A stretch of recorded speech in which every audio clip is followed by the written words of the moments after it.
It's like, where is everything? And a firefighter said, it's all gone, kid. Because I could see the moon, I could see a clear sky and a lot of smoke, but I didn't see the buildings. And that's the first moment I realized what happened. And I felt like we failed. That's why I cried, because I said, there was a lot of people down there. And I just felt we failed. Mm-hmm. And they started running me down the line. I was just starting to grab patches. NYPD, Port Authority, FDNY, they were Jersey. It was like they told me about 700 people. Wow. They got me down to the ambulance. I remember they put me on the ambulance.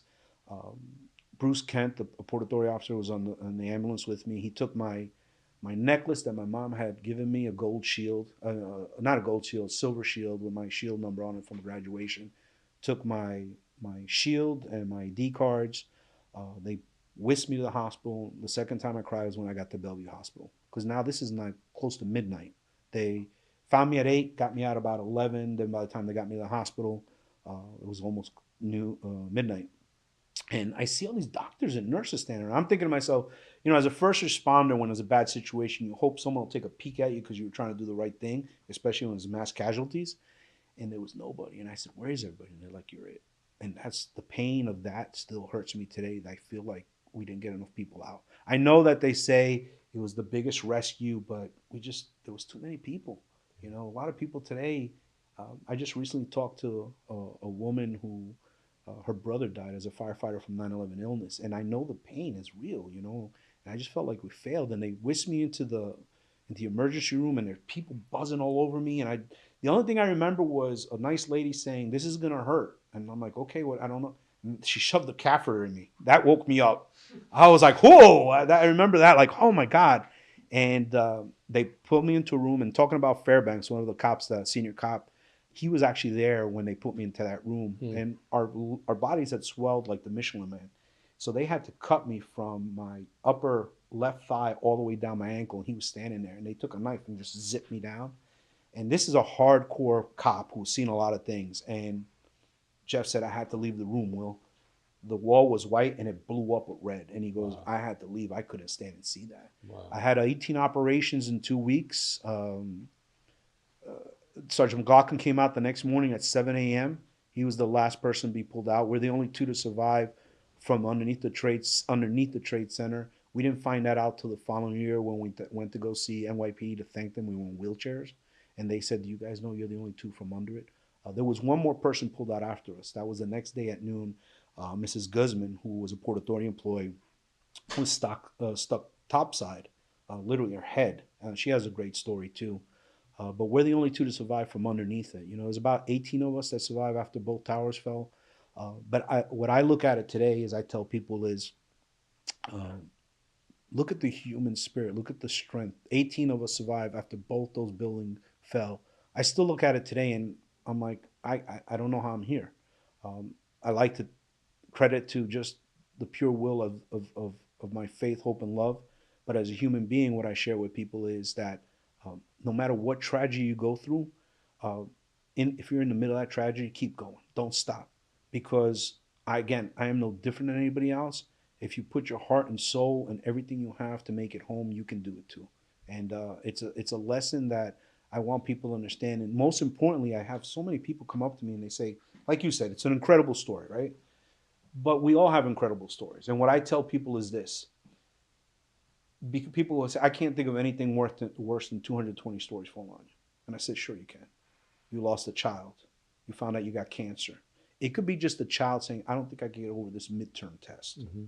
We all have our own World Trade Centers in our lives. Mm. It's what we do with ourselves to overcome those World Trade Centers. So I tell people, I have an incredible story. And again, it's a human story, but things that happen in your life are just as important, because people like to kind of put things, oh, well, this is more important than me. No, we're all important, and your story is important. So what I'm saying to anybody listening is, maybe you're going through a hard time, and maybe you say, well, it's not as bad as you, but yeah, it is. And you might feel it that way. So that heavy weight you're carrying, it's what you do with you. So how do you overcome that weight? Because I had to do it too. Not only surviving that night, but more importantly, the aftermath was even worse. The sort of ability to say, hey, look, everybody's going through it, and this humility and this my story is my story, but we need to go be there for everybody, and there's pain and there's suffering everywhere. Can you just talk about, You didn't feel that on September 12th, right? I mean, how did you get to that process? Can Yeah, you well, talk about it that? was an evolution because I mean, in the beginning, it was just fighting for our lives. We weren't out of the woods. That night I actually flatlined twice on the table. They later told me that I actually died twice, and then it was a long recovery period, uh, and it was a lot of PTSD that happened. How did that manifest itself, the PTSD? It manifested in itself that I didn't even know I had it. Before I like to think that I'm that positive guy sharing a story of helping people. I was in a bad place. I needed help, and I didn't realize. And God bless my wife, Allison. She said it. She goes, "You had PTSD from the moment you got home. I wasn't walking. I was in a wheelchair." She goes, "You were somebody else." And I didn't know it because in my mind, I'm thinking, I'm okay. I got to deal with the death of my friends and everything. Mine was anger. Mine was anger, and PTSD manifests itself in all different depression, anger, anxiety. Mine was anger. I was angry that I couldn't do enough. I was angry to see my friends die. I was angry to see our country attacked. I was angry that my life was going to be totally different with the injuries I sustained. I have drop foot because my nerves were severed. I have my left leg looks like a shark devoured it. And it manifested itself in a bad way. I was fortunate enough to be there with Allison to see Olivia be born. She was actually born on my birthday. Allison scheduled C-section, and she was born November 26, 2001. It was a great day. Hmm. And I tell people, you look at my life back then, people from the outside would say, well, this guy survived 9/11. He's home with his beautiful wife, his 4-year-old little girl, and he has a new baby. What could be better? It was bad. I mean, our home that we love so much was what I realized for Allison not a good place because of me. Again, I was snapping at people. I was nasty, not even realizing it. And it was the triggers were just stupid stuff. And this went on for a while. And I wouldn't, Allison would say, maybe you need to talk to somebody. I didn't want to talk to anybody. They forced me to talk to the police counselor and our PBA counselor, but I just felt like I was going around in circles. I was like, well, there was just a lot of hate. You sit down and talk, and I'm like, this is silly. What am I talking Can you about? explain that mindset? Like, what are the voices in your head saying? Just like this is bullshit. Why am I wasting my time here? Uh, and then there was thoughts about ending my life. And this is things that this is of course way after uh, 9/11. I'm thinking, I just don't want to live. And There's times that I was because you just were like, engulfed in anger, because of helplessness, I because of felt guilty. I had a lot of survivor's guilt. Why am I alive? Why isn't Chris home with his wife and Dominic home with his wife and Antonio home with his wife? Why am I alive? Um, I actually wished that I had died. I wow. wish that, why do I got to carry this burden?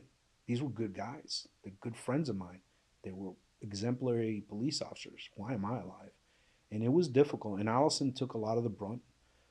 And I remember just not knowing what to do. And then the one incident that changed my life was probably a year later. And I come home. At this point, I'm now walking with a cane. And I come home and I want to turn the TV on, and I can't find the remote. And I'm yelling like, "Where the fuck's the remote?" Um, and I remember they couldn't find the remote fast enough, and I also wasn't moving fast enough. And I picked up a shoe, and I was gonna throw it at her, just freaking wing her in the head. That's how angry I was. And as I was about to throw the shoe at her, mind you, I have a an infant child there. I have my older daughter looking, and I caught myself like, holy shit, what are you about to do, bro? This is not who you are. And it goes back to my upbringing. I'm like, this is not who your parents raised you to be.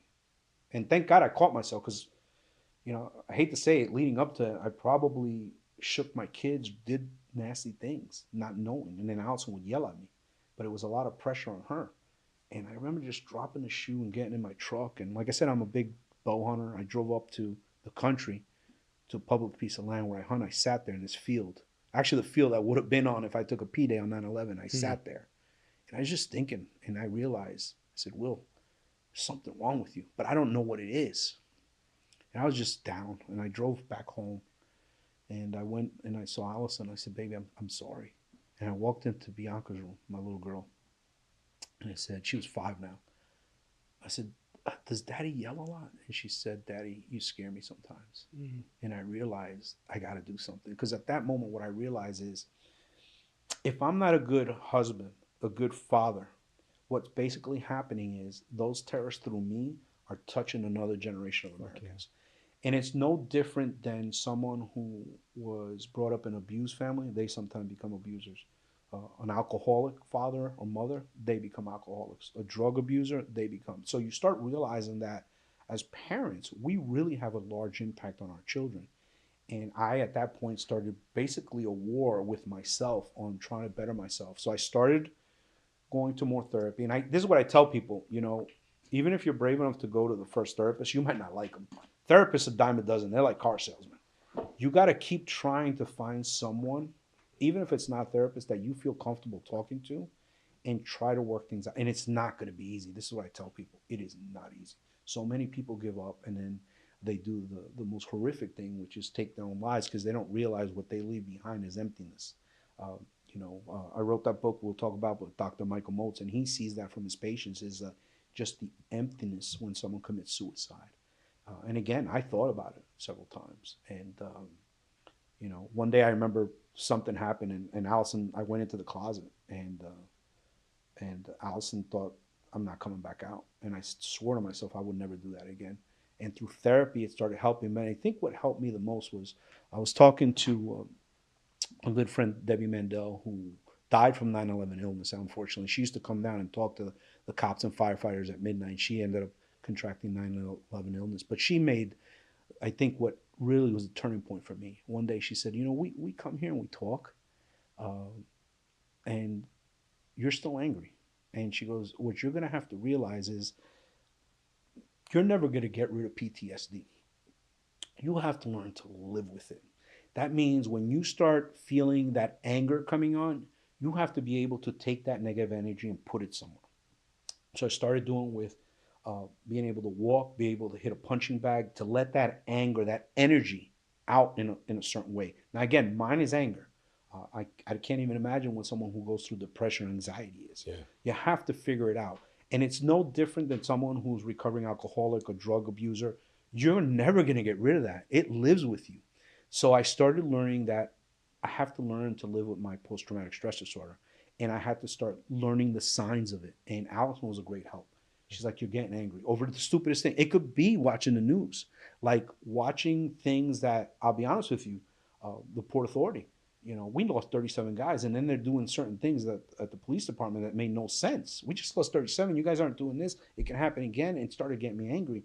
And she'd be like, shut the TV off, go for a walk, do that.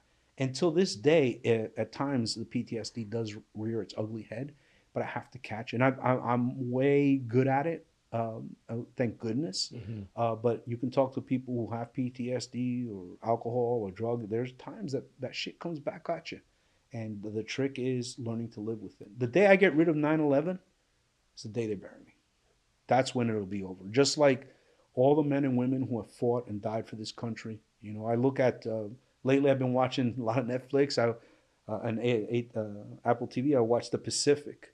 I just finished watching Band of Brothers again. And it reminds me that I'm not the only one. These men who fought had to live with these things, but they were able to live. And some of them have taken their own lives.